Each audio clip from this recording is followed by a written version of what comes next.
आप सभी को जय यीशु। डेली होली मास रीडिंग में आप सभी का पुनः हार्दिक स्वागत। यीशु मसीह के जीवित व सत्य वचनों को अपने प्रियजनों और मित्रों के साथ अधिक से अधिक शेयर करें और मसीह परिवार को आगे बढ़ाने में सहयोग दें।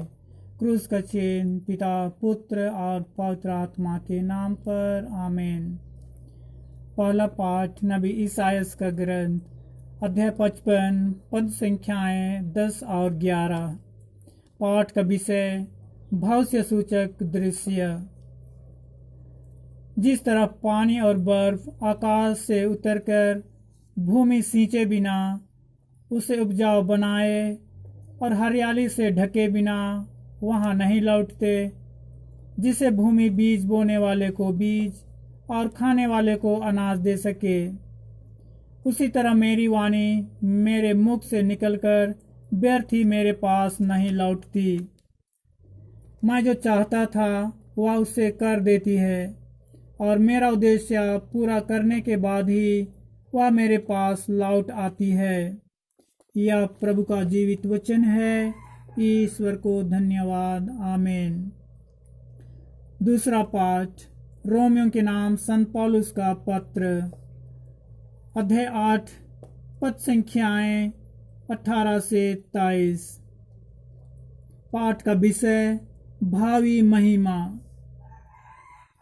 मैं समझता हूँ कि हम में जो महिमा प्रकट होने को है उसकी तुलना में इस समय का दुख नगण्य है, क्योंकि समस्त सृष्टि उत्कंठा से उस दिन की प्रतीक्षा कर रही है जब ईश्वर के पुत्र प्रकट हो जाएंगे।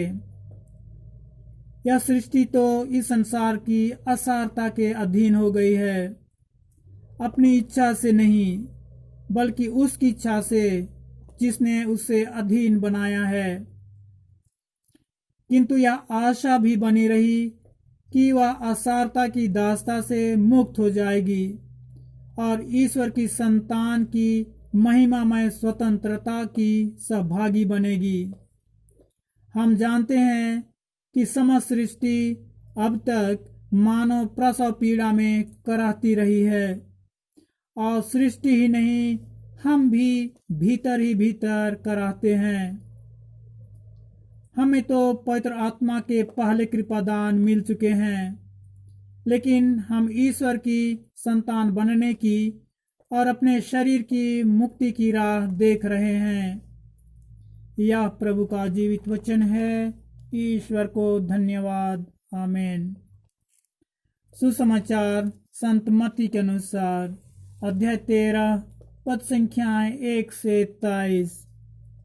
सुसमाचार का मुख्य विषय बोने वाले का दृष्टांत। ईसा किसी दिन घर से निकलकर समुद्र के किनारे जा बैठे। उनके पास इतनी बड़ी भीड़ इकट्ठी हो गई कि वे नाव पर चढ़कर बैठ गए और सारी भीड़ तट पर बनी रही। उन्होंने दृष्टांतों द्वारा उन्हें बहुत सी बातों की शिक्षा दी। उन्होंने कहा, सुनो, कोई बोने वाला बीज बोने निकला। बोते बोते कुछ बीज रास्ते के किनारे गिरे और आकाश के पक्षियों ने आकर उन्हें चुग लिया। कुछ बीज पथरीली भूमि पर गिरे जहाँ उन्हें अधिक मिट्टी नहीं मिली। वे जल्दी उग गए क्योंकि उनकी मिट्टी गहरी नहीं थी। सूरज चढ़ने पर वे झुलस गए और जड़ ना होने के कारण सूख गए।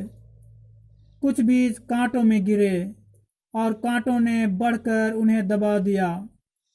कुछ बीज अच्छी भूमि पर गिरे और फल लाए, कुछ 100 गुना, कुछ 60 गुना और कुछ 30 गुना।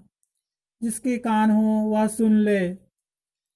ईसा के शिष्यों ने आकर उनसे कहा, आप क्यों लोगों को दृष्टांतों में शिक्षा देते हैं? उन्होंने उत्तर दिया, यह इसलिए है कि स्वर्गराज का भेद जानने का वरदान तुम्हें दिया गया है, उन लोगों को नहीं।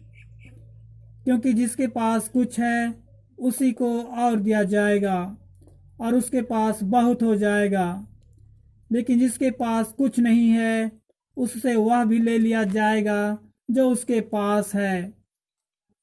मैं उन्हें दृष्टांतों में शिक्षा देता हूँ, क्योंकि वे देखते हुए भी नहीं देखते और सुनते हुए भी ना तो सुनते और ना समझते हैं। ईसायाह की यह भविष्यवाणी उन लोगों पर पूरी उतरती है। तुम सुनते रहोगे परंतु नहीं समझोगे, तुम देखते रहोगे परंतु तुम्हें नहीं दिखेगा, क्योंकि इन लोगों की बुद्धि मारी गई है। ये कानों से सुनना नहीं चाहते, इन्होंने अपनी आंखें बंद कर ली है। कहीं ऐसा ना हो कि आंखों से देख लें, कानों से सुन लें, बुद्धि से समझ लें, मेरी ओर लौट आए और मैं उन्हें भला चंगा कर दूंगा।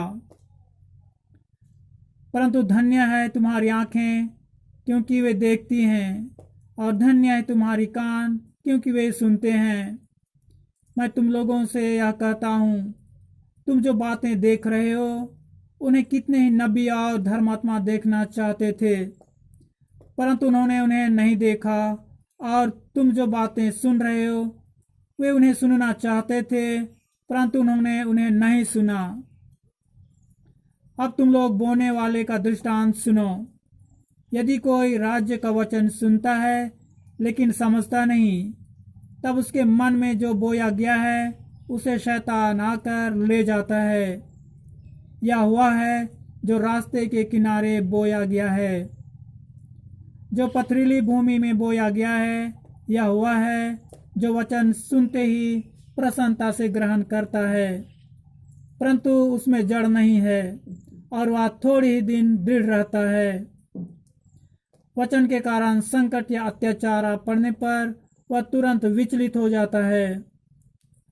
जो कांटों में बोया गया है यह हुआ है जो वचन सुनता है, परंतु संसार की चिंता और धन का मोह वचन को दबा देता है और वह फल नहीं लाता।